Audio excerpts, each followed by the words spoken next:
going to be taking this, so let me know when you're ready. Okay. Good afternoon. Today we're covering United Therapy's annual HIPAA Privacy and Security Training.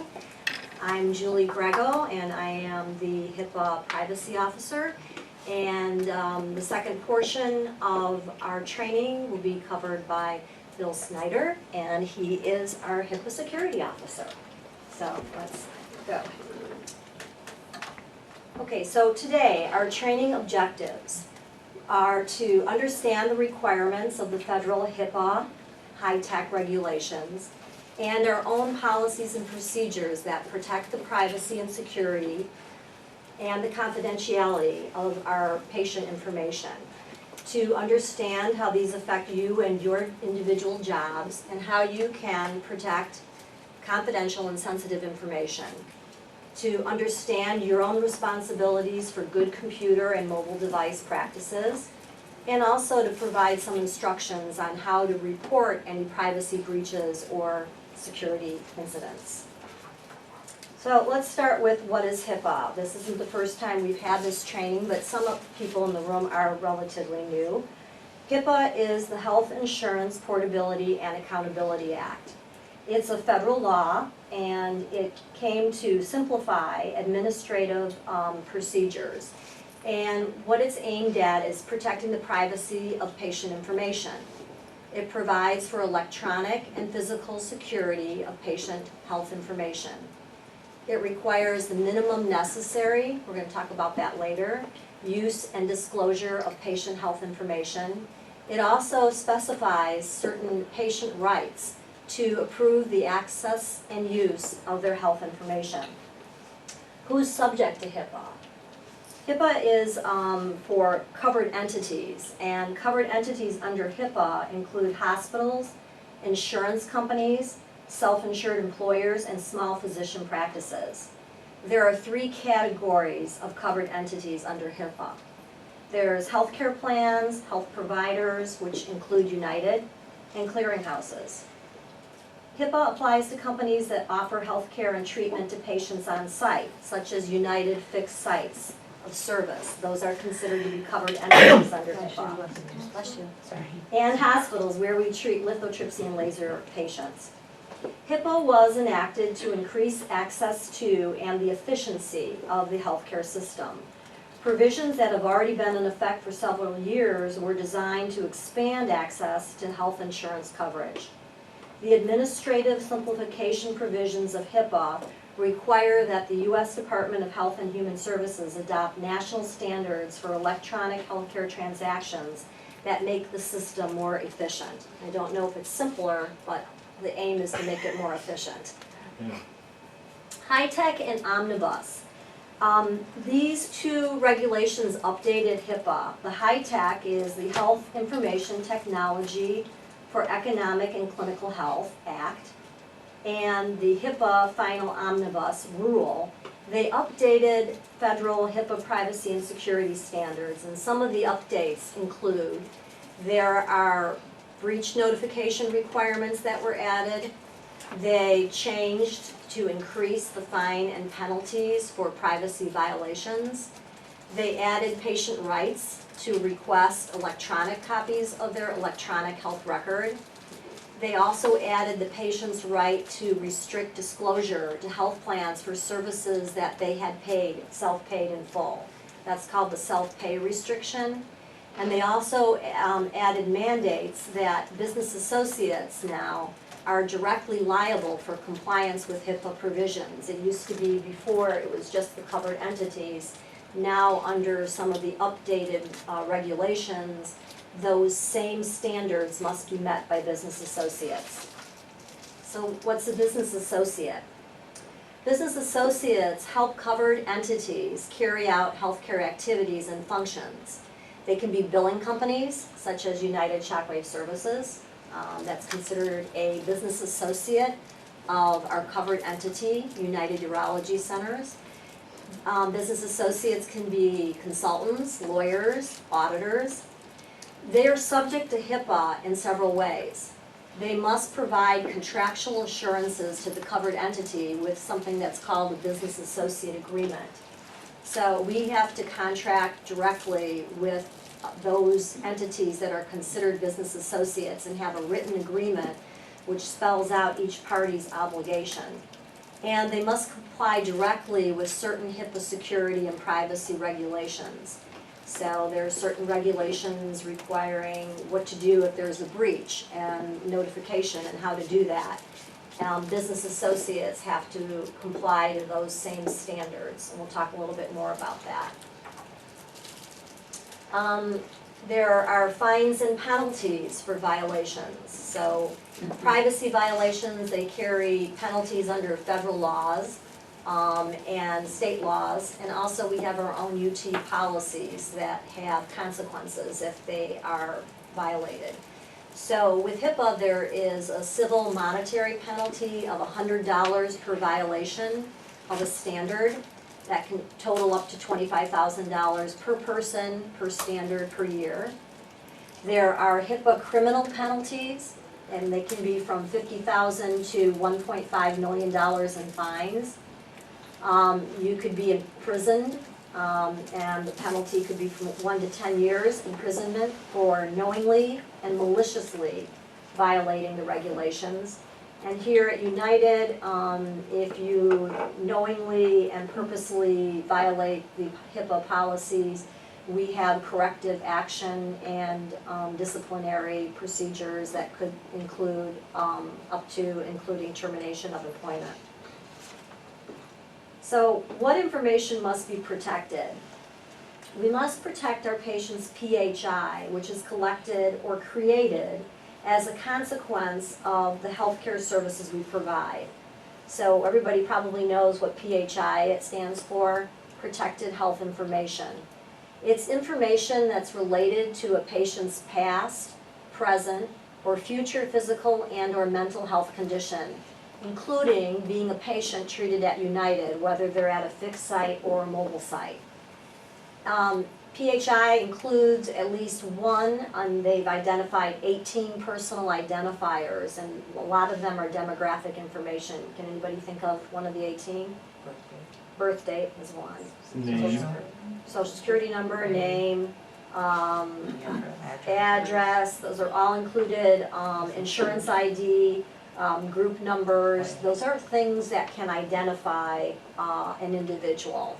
And so that's all considered to be protected health information. Protected health information is transmitted or maintained in any format. It can be written, it can be spoken, or electronic. So it includes our medical charts and our x-rays.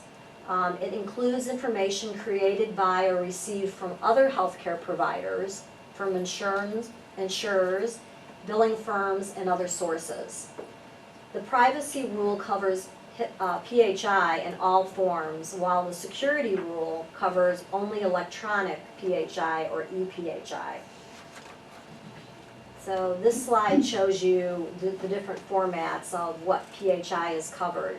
So electronic, we have software applications, hardware, email, it can be on cell phones, written, it can be in forms and records that we have, telephone messages, backup records, faxes, and it can also be oral. It can be information that is just verbally exchanged between parties, if you're on a phone call, conversations, a nurse doing a pre or post-op call. These can all cover and have protected health information. HIPAA privacy and security. Patients have the right to private and secure health information. For patient treatment and patient care, HIPAA does not impose restrictions on the use and disclosure of PHI by healthcare providers. The disclosure of PHI to another healthcare provider is explicitly permitted under HIPAA. There are 3 main permitted uses and disclosures of PHI, and those are for treatment, payment, or operations. So TPO, it's often called TPO, it includes medical staff and peer review, quality improvement meetings, compliance audits, customer service, business management, and any releases that are mandated by law. So let's talk about some examples of treatment, payment, and operations. And these are the permitted uses. the patient's urologist calls and asks for a copy of the patient's op report, we can provide that because that's for treatment of the patient. A patient's insurance company calls and they request a copy of the patient's medical record. We can provide that because that's used for payment. Quality Improvement Committee, we do review the patient's medical record to assess the outcomes.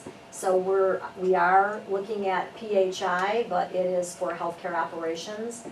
And for these purposes, patient information can be provided. And if you're unsure as what constitutes treatment, payment, or operations, you could ask your manager, your supervisor, or you could ask myself or Bill. Using PHI, sharing patient information, except for the treatment and for treating a patient, we have to apply what's called the minimum necessary standard, or MNS. It applies to who needs to know, what do they need to know to do their jobs, and why do they need the information. Treatment is exempt from the minimum standard. You can use and disclose PHI for treatment purposes without any limitations. So just to stop here and ask this question, my job requires that I contact patients at home. What information can I leave on the voicemail or the answering machine? Anybody want to answer that? Just our name and name of the company. Right, and then just your name, the name of the company, or the minimum necessary that you need to leave. Here's what we have listed for best practices when leaving messages. You leave the minimum amount of information, as everyone said, your name, phone number, and you're from United. Never leave PHI on an answering machine, and that would be like the patient's name, or the medical procedure, or the date of service, any of those 18 identifiers, because you don't know who's going to hear the message, and if the patient has told his family or friends or anybody about the treatment, you don't know, so you don't want to leave it on someone's machine. For an example, you'd say, please call Julie from United Shockwave Services at, and you need the number. You wouldn't say, hi, this message is for Mr. John Doe. This is Julie from United's billing office. I'm calling to collect your Blue Cross Blue Shield co-payment of $2,000 for the lithotripsy services you had at Park Ridge Center on May 18th. Please call me. That's way too much information. So ask your supervisor for the voicemail procedure in your area if you're unsure of it.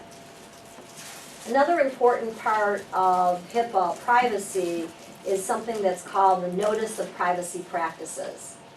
In order for us to use or disclose PHI, we must provide each patient with a Notice of Privacy Practices, or an NPP. It describes how we may use and disclose the patient's PHI, and it also advises the patient of his or her privacy rights. We must make a good faith effort to obtain the patient's written acknowledgement that they've received this notice. If we don't get the patient to sign it, we must document the reason why we did not get the NPP signed. Our Notice of Privacy Practices, it's posted, and it's required to be posted at our fixed sites. It's mailed out to our mobile patients who have services that are billed to us, and we also have to post it, and we do have it posted on our website, so people can access it there as well. When do our patients get our NPP, our Notice of Privacy Practices? With the fixed sites, we provide that at registration, and it's provided to the patient when they register. Each patient must sign an acknowledgement of privacy practices, which is scanned into the patient's medical record. If the patient refuses to sign, a notation must be made in the chart. And for mobile patients that we bill services for, each patient who has our services billed is mailed out the NPP by the billing office staff, and there's an acknowledgement of the NPP form when it's returned. If it's not returned, it's also noted in the patient's account. So we made our best efforts to get that acknowledgement back.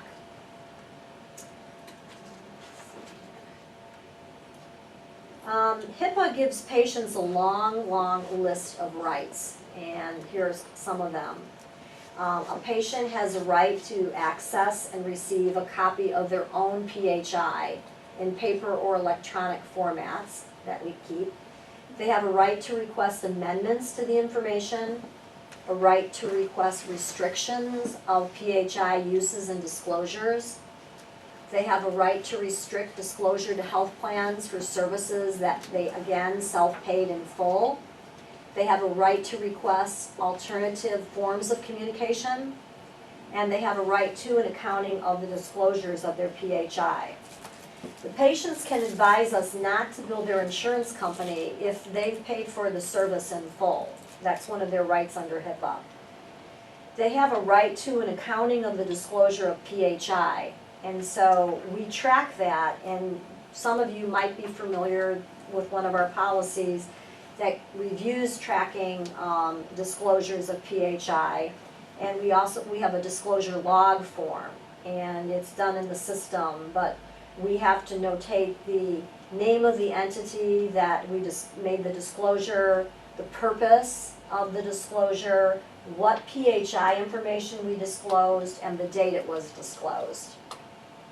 For example, if we have PHI requests that's disclosed in response to a court order or a subpoena, those have to be logged. Also, disclosures made for workman's comp should also be logged. There's something called incidental disclosures, and those occur as a byproduct of another permissible or required use or disclosure. So an incidental use or disclosure could be when a physician talks to an administrative staff member about billing a patient for a particular procedure, and it's overheard by one or more people maybe sitting in the waiting room. That's an incidental disclosure. It's not a violation of HIPAA, provided that the covered entity has provided certain safeguards to try to keep those at a minimum. They do not need to be included in the disclosure log, so they're not logged, those incidental disclosures. Patients have the requests, they can request their PHI, and again, with all these certain requests they can make, we have a lot of policies that address it and a lot of forms. So we have a form that you would use to request, the patient would use to request us to restrict the use and disclosure of their PHI. If a patient wants to inspect or copy their PHI, we have a form that they would fill out for that. We have a form if the patient elects to receive communications of their PHI by alternative means or alternate locations.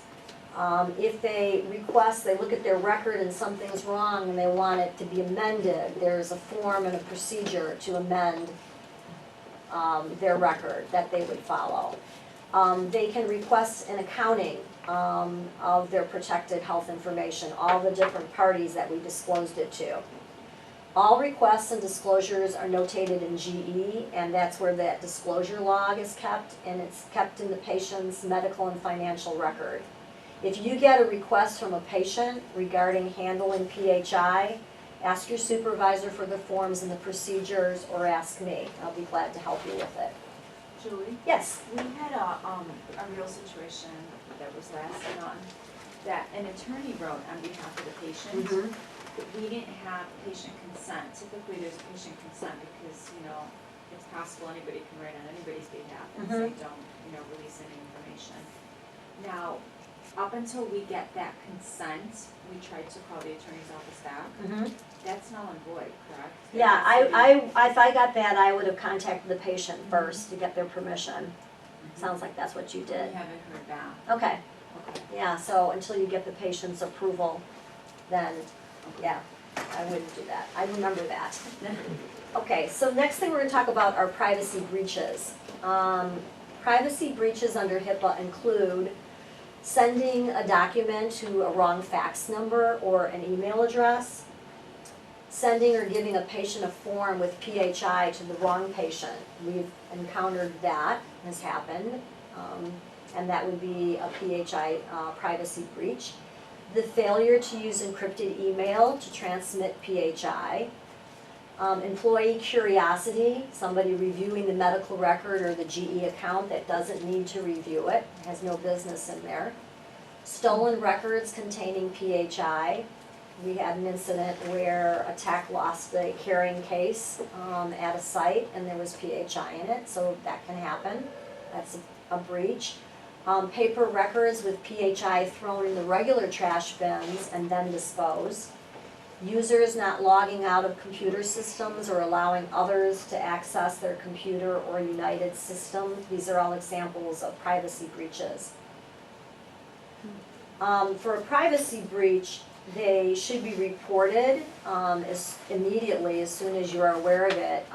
Lots of times people will ask about an incident and it turns out it really wasn't a privacy breach as we examine it. And so it's best just to bring it up and ask about it if you're unsure. But if you do come across a privacy breach, you need to report that to your supervisor or to me. Or if it's a security breach, it would be the bill. All incidences that are reported are investigated. We take and we evaluate the risks associated with the breach. In some instances, we have to make notification to the patient, and if it affects more than 500 individuals, then notification also needs to be made to the Office of Civil Rights. Depending on the breach, there are sanctions, including disciplinary actions that may apply. Review of the incident, we try to review if there has been a breach to see if there are policies or procedures we can change that in the future are going to help us prevent any future occurrences. When we do get a breach, how do we evaluate it? Well, we first ask ourselves the question, was there PHI involved? Was the PHI unsecured? Was the access, use, or disclosure in a manner not permitted by the privacy rule? Does an exception apply? Was it made in good faith within the course and scope of authority? So sometimes we've had some incidences where something gets sent to the wrong person at a hospital and they notify us. That isn't a breach that needs to be reported, provided that we follow up with that individual and make sure that they shred the information, because that's an individual that in their normal course of what they do, that's their function to get PHI.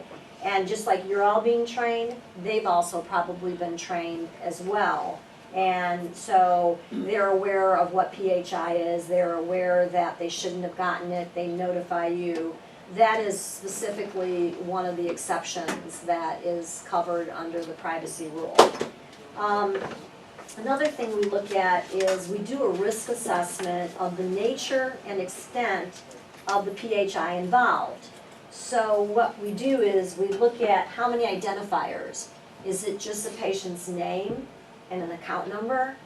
Or is it a patient's name, their social security number, their home address, their phone number? How many PHI identifiers were involved? And what's the likelihood, and sometimes that's a guess, that there's someone who got that is going to use the information inappropriately.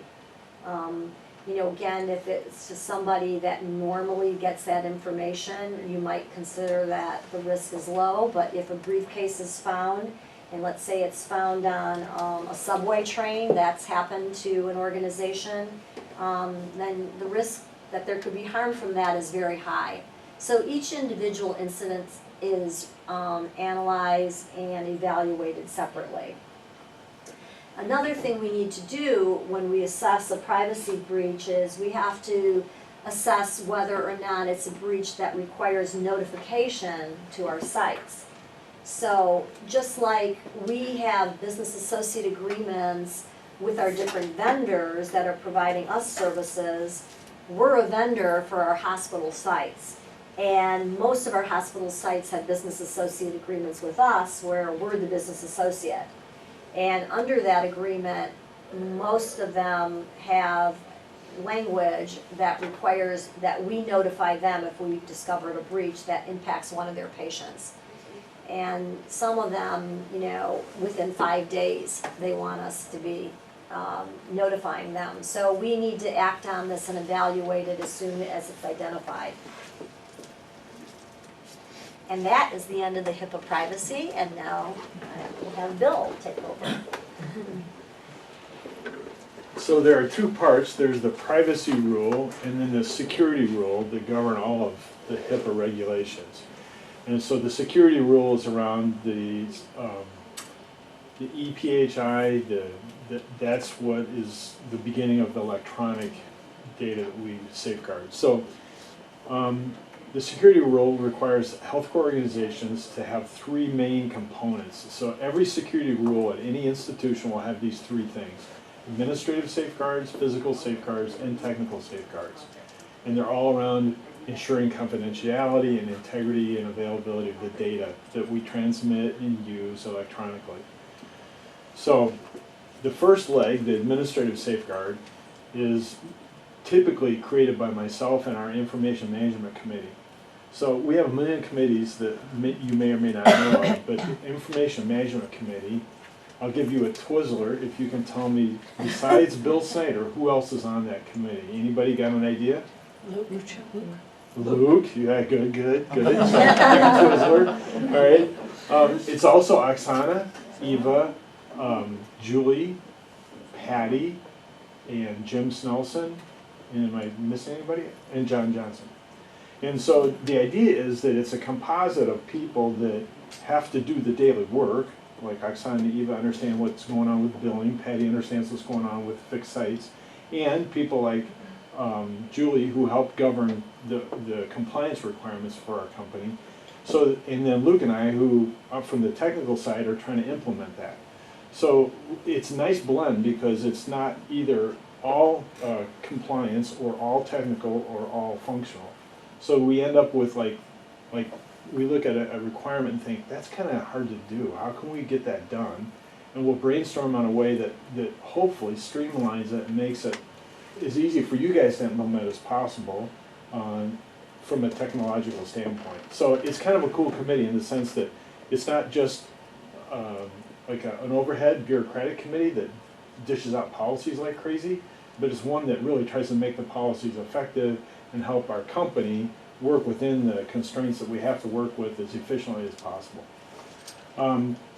So that's what that's where the administrative safeguards come from. An example of one is our security policy, which grants employees PHI access based on job functions. So each of you have a different job function, or many of you do, and so in GE, there are categories and roles for each of your job functions. And so each of you within GE have certain access to certain things simply based on the job function, and that was all created through our security policy. Disaster recovery and business continuity. All of those it's another level of administrative safeguarding so that the availability of PHI, the security of PHI is governed in case something wacko happens here. Our termination procedures. Again, those are our administrative safeguards around making sure that when somebody leaves, they don't still continue to have access to PHI. So that's the first leg, administrative. I'll give you another Twizzler if you can think of another leg. We talked about three on the slide before. They were, this is a hint. Physical. All right, physical and technical. All right, so the second leg is physical. Grab a Twizzler if somebody figured that out. Access controls allow only authorized employees access to where PHI is kept. Remember when we used to keep the coats in the server room? So for some folks who where the aroma wasn't so good? Yeah, all right. I wasn't going to say that, but you got it. So anyhow, that drove Luke nuts. He goes, that is the worst breach of PHI in the world. Why are we doing that? Why even have a lock on the door? I said, it's because we have smokers. And so bottom line was we worked hard to come up with a plan to change that, and that's a small but really clear example of how physical safeguards protect PHI, because if somebody can't get in the server room, then they can't hack into stuff by just playing on the keyboard. Workstation safeguards are another example of physical safeguards. Your timeout kind of thing is set so that when you go to lunch and come back, it should have timed out. at the fixed sites, at the where patients can see computer screens easier than here in our office, the time parameter is different. It's shorter because we want if somebody's not using it, for it to time out quickly.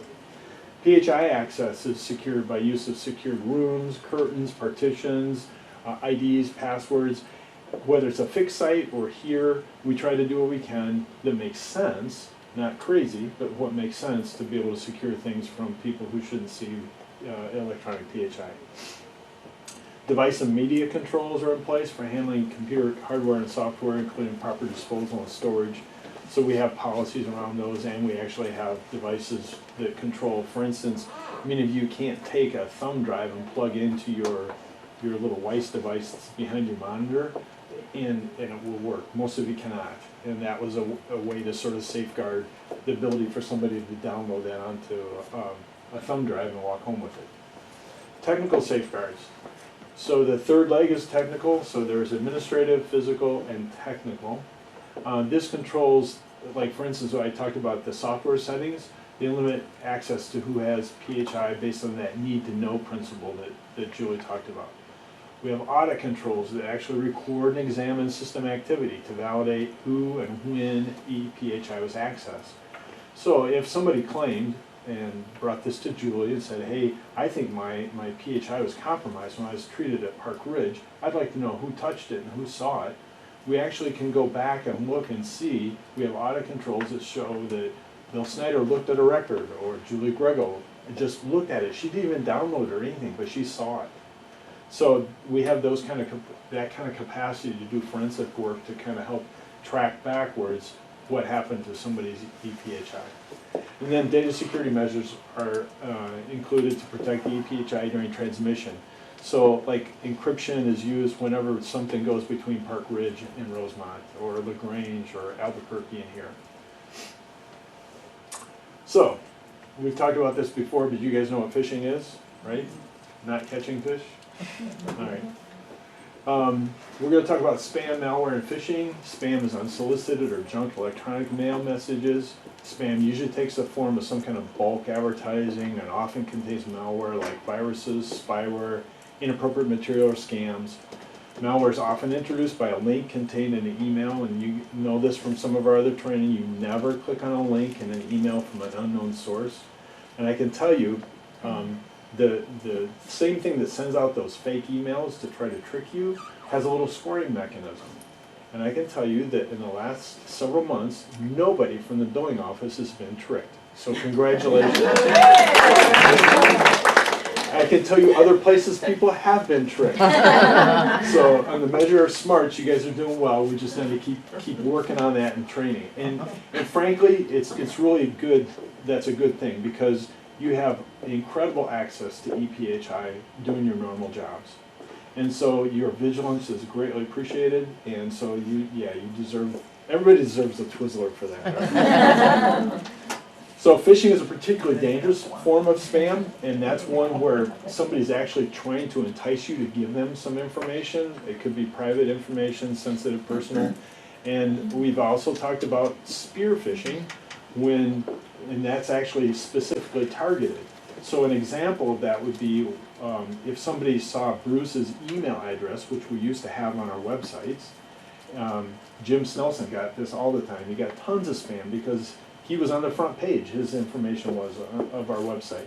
So we've changed that to like contracting at United Therapies and administration at United Therapies. It's just another way to reduce the likelihood that somebody will get Bruce's email and then start targeting him for some problems. So remember, legitimate sources never ask you to disclose passwords, social security numbers, or anything else. And even if you think it might be a legitimate thing that you get in your email, and if it's, let's say, just Blue Cross Blue Shield, I'll use that as an example, go to the Blue Cross Blue Shield website yourself, and then go kind of that direction to find the information that they said was going to be there in the email, okay? So what's this mean for us? General guidelines. This is just a laundry list. Be aware of your surroundings when you're talking to somebody. So this kind of goes back to the conversations that Julie was talking about. Make sure conversations can't be overheard. Don't talk about or look through records of patients that you're not dealing with. in your normal course of business. Be aware of where you left your paperwork. That means like if you send a print job and don't go pick it up, please be aware of that. Pick up things at fax machines, like at the printers there too. Shred PHI before disposal. Send faxes with cover sheets because it's got a disclaimer in the event that it's inadvertently sent to the wrong place. They know what to do with it when they get it. They either destroy it or notify you. Verify that the fax number before you send it, or use a memory dial. And I know some of our machines have them here. At the fixed sites, they have tons of memory dial. And if your job requires you to email PHI, use the encryption. We do have encryption, and if you need to do that in the normal course of your business, Luke and I can show you how to do that and explain it so that you do it correctly. So otherwise, don't send ePHI or any PHI over the internet. So what's this really mean? Common sense and security is really good sense. It's good business practice, and it's what the kinds of things that we do to train you and for you to implement it is really good sense. So thank you for helping in that regard. Never email or text PHI from a mobile phone. Don't share company network information or passwords. Lock your PC when it's not in use. And how do you lock a PC? Everybody here should know it's, yeah, Control Delete, right. And then when you come back, you hit unlock and log in. Don't save PHI on a PC in any way, or don't put it in My Documents, don't put it on your desktop. Save it onto your network for security and for backups. So that would be like the L drive, or keep it in GE and stuff like that. Don't open emails from people you don't know. Don't click on advertisements, please. Mobile phones also are susceptible to malware and virus attacks, and so I send the phishing things like those crazy emails, you know, that tempt you to click on a link. Those get sent to the techs who have mobile phones, and they're some of the nosiest people around. So it's very interesting to see what they click on. Right? Don't bring flash drives or thumb drives to work because they're illegal here. Because we don't want anybody to be blamed for carting PHI off in that kind of a device, right? So a quick review. Sensitive information exists in many forms: printed, spoken, and electronic. And by the way, this quick review might help you on the quiz coming up, so pay attention here. Sensitive information includes things like social security numbers, credit card numbers, driver's licenses, personal information, computer passwords, and any other PHI identifier. Two primary HIPAA regulations are the privacy rule and the security rule. When used to identify a patient, and when combined with health information, the HIPAA identifiers create what we call PHI, which is protected health information. Yep. An employee must have a patient's written authorization or job-related reason for accessing or disclosing patient information. Breaches of privacy and security information may result in both civil and criminal penalties, as well as UT sanctions. Employees must report such breaches. And by the way, we all are in better shape if somebody says, I think this is a problem, speak up. And even if you're the one who created it, thank you for sharing it and being honest, because I was involved in one recently where an email came through and I forwarded it to somebody, and I wasn't even thinking at all, and it had PHI in it. And it was sent to us by a patient, so nobody generated it here, but it was one of those thoughtless things, and right away it's like, oh crud, that was wrong. So, yeah. So I mean, even people who preach it can do it wrong. So I'm just saying, if it happens to you, just fess up, it's okay, and we'll deal with it, all right? How to report privacy and security incidents or concerns. Privacy concerns, go to Julie, there's her contact information. Security concerns, go to me, because I'm the security officer. And it'll be interesting, Julie said that there are a few people who took the quiz online, and I was not the leading candidate for security officer. There were people ahead of me who had that role. So, but to your credit, it wasn't anybody here, it was off-site folks. So maybe since they don't see me, they don't know me. So anyhow, now what we're going to do is we'll jump to the quiz and we'll kill the taping.